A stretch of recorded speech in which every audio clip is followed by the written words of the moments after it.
দর্শক, আজ চলে আসলাম রাজধানী ঢাকা শহরের খিলগাঁতে। আপনাদেরকে আজ দেখাতে যাচ্ছি থাইল্যান্ডের ম্যাঙ্গো আমের বাগানে। আমার চ্যানেলটি যদি ভালো লাগে সাবস্ক্রাইব, লাইক, কমেন্ট করুন। আরো মজার মজার ভিডিও পেতে অপেক্ষা করুন।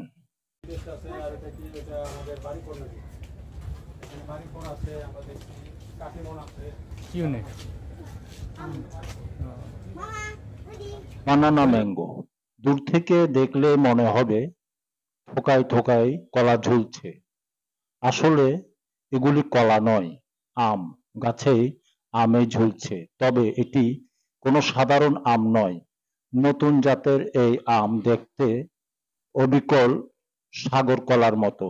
তাই এর নামকরণ করা হয়েছে বানানা ম্যাঙ্গো। থাইল্যান্ডের এই আম।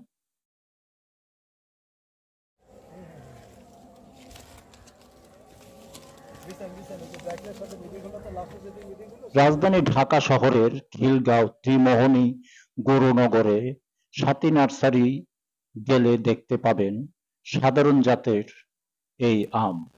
স্বাদ, গন্ধ ও গুণাগুণের দিক থেকে চাষিদের আগ্রহ বাড়াচ্ছে।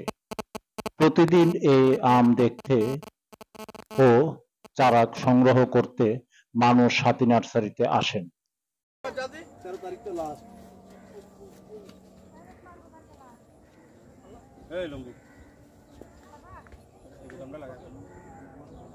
দেশে প্রচলিত জাতের চেয়ে এ আমের ফলন দ্বিগুণেরও বেশি।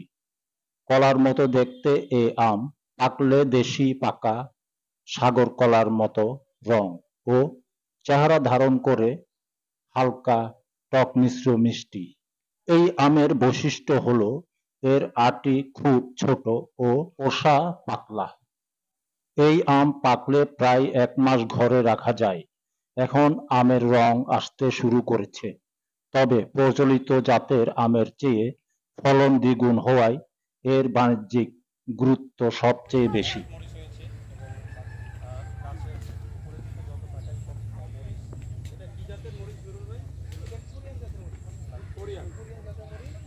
থাইল্যান্ড থেকে এ আমের ডাল এনে স্থানীয় জাতের আম গাছের সঙ্গে ৩টি কলম গ্রাফটিং করে বংশবিস্তার করা হয়। কলম থেকে লাগানো ৩টি গাছের প্রতিটিতেই প্রথম বছর গড়ে শতাধিক করে আম ধরে।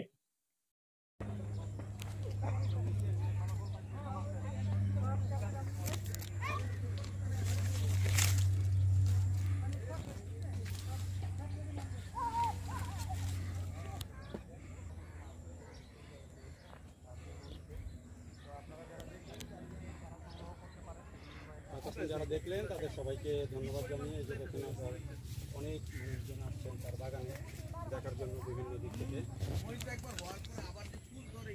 যারা দেখলেন সবাইকে অনেক ধন্যবাদ। আর কি বলছিলেন?